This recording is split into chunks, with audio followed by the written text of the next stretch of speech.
When hate takes over, the heartbreaking aftermath of the Buffalo shooting by a teenage white supremacist, Payton Grendron.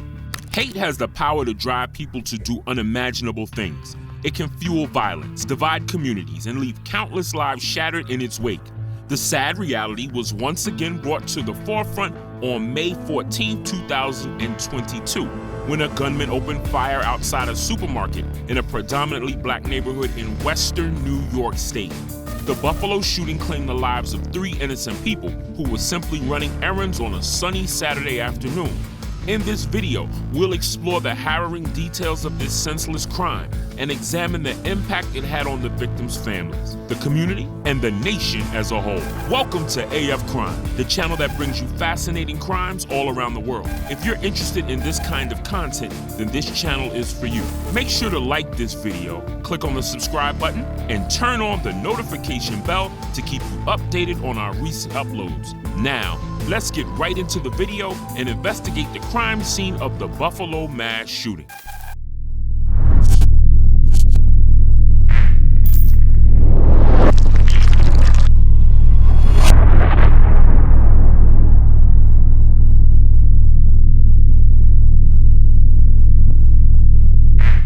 The Buffalo shooting takes place on May 14, 2022.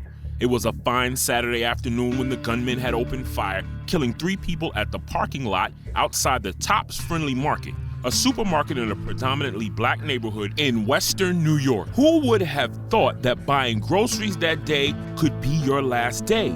The suspect was declared wearing a bulletproof vest and used a semi-automatic rifle. The supermarket guard, Aaron Salter, fired at the shooter as he entered the store. Sadly, the shot did not penetrate the body armor. Aaron, a retired Buffalo police officer, was later killed by the suspect. He exchanged gunfire with the security guard as he continued his shooting. The police arrived and the gunman had allegedly put his rifle to his own neck, but 2 officers persuaded him to give up and he was taken into custody. 10 people were dead when the shooting was over, while another 3 suffered what were believed to be non-life-threatening wounds. Of those shot, 11 were black and 2 were white. All of this happened because of the so-called white supremacist of an 18-year-old boy named Payton Grendron, a heartless man that he even live-streamed his gruesome act on a gaming website called Twitch. He was so racially motivated that he even drove 200 miles to commit this crime. The 10 victims of Grendron were Aaron Salter, 55, the supermarket security guard;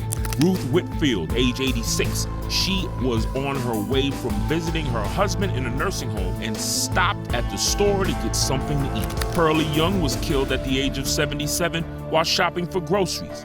Catherine Massey, whose sister Barbara Massey called her a beautiful soul. She was only shopping to get dinner for the night, and yet she was killed. Deacon Hayward Patterson, age 67. Celestine Cheney, she has 6 grandchildren and 1 great-grandchild. She was also a cancer survivor. Sadly, the gun had killed her. Roberta A. Drury, who was also one of the victims of the mass shooting. Marcus D. Morrison, 52, worked as a bus aide for the first student for the past 4 years. Andre McNeil, a father, an uncle, and a brother. He was at the Tops to buy his 3-year-old son a cake. Geraldine Talley, age 62. She and her fiance spent nearly 3 hours at the foot of Ferry enjoying the day. The shooting has traumatized the black neighborhood of Maston Park on Buffalo's east side. Grendron had shot 60 times inside the supermarket while other customers ran for their life. I can't imagine the trauma they must have felt. Grendron is believed to have posted a 180-page racist manifesto online. It is described as including diagrams and instructions for the shooting spree,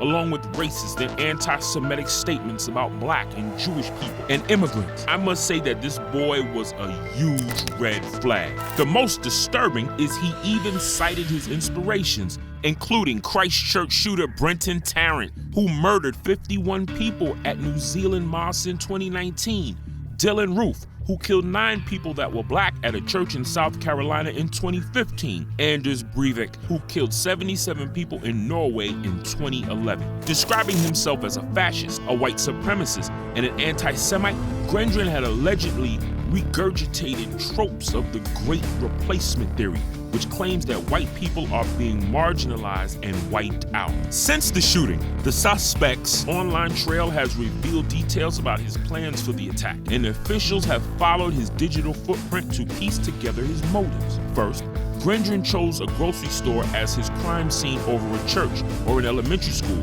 because the store would attract many people at its peak times, according to his Discord posts that were published on 4chan. He then took note of how many black and white people were there each time he visited on March 8 and drew a map of the store's interior, his posts show.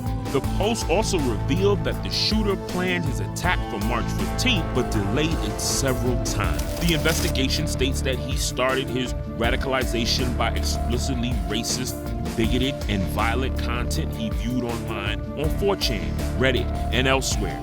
But it does not hide the fact that he is racially cynic.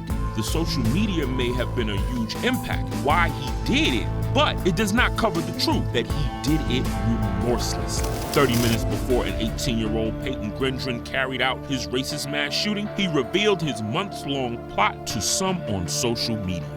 New York State Police said troopers were called early last June to the high school attended by the alleged gunman, Payton Grendron, for a report that a 17-year-old boy had made threatening statements. He allegedly threatened to carry out a shooting at Susquehanna Valley High School in Conklin, New York, around the time of graduation.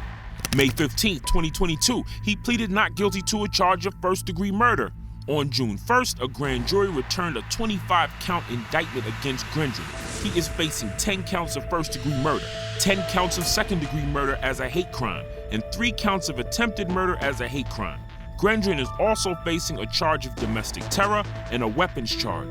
Good for him. He was sentenced to life without the possibility of parole after the family of his victims confronted him with the pain and rage caused by his racist attack. There were statements that his motivation for his attack was to prevent black people from replacing white people and eliminating the white race, and to inspire others to commit similar racially motivated attacks. Just thinking about it makes me want to smack the life out of him, but my rage can't compete with the anger of the victim's family. At the court, a man can't hold any of his anger and rushed towards Payton. The man was quickly restrained. Prosecutors later said that he would not be charged. "I'm a Christian person. I don't wish death on anyone," said the niece of a 62-year-old victim, Geraldine Talley, after the hearing. "But this man right here, I have to work with it because I would rather see him dead." You don't know a damn thing about black people.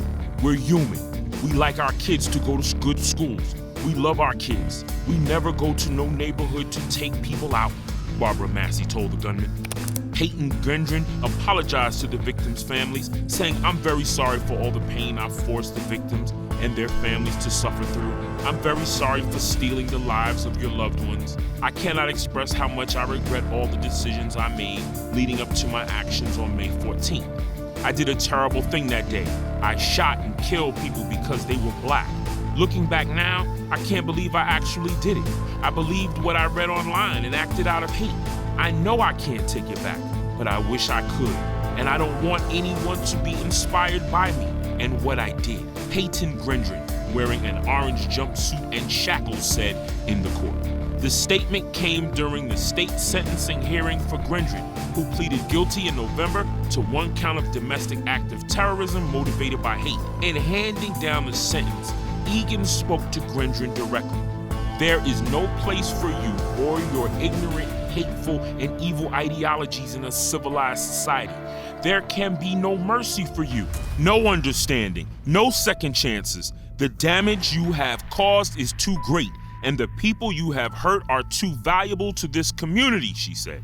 Hate is a powerful feeling, leading to dreadful deeds. A big lesson that not everything you read on social media is true. So unfortunate that those 10 beautiful souls had to suffer a tragic death that has nothing to do with them. It saddens to think that even in 2022, racism and hatred still exist in this world. If you are against racism, take action by liking and commenting below. AF Crime strive to bring you more such cases, so if you are interested, Do subscribe to our channel where we bring you multiple videos per week. And don't forget to click on the bell icon to receive notification whenever we publish a new video. Till the next case, and thanks for watching.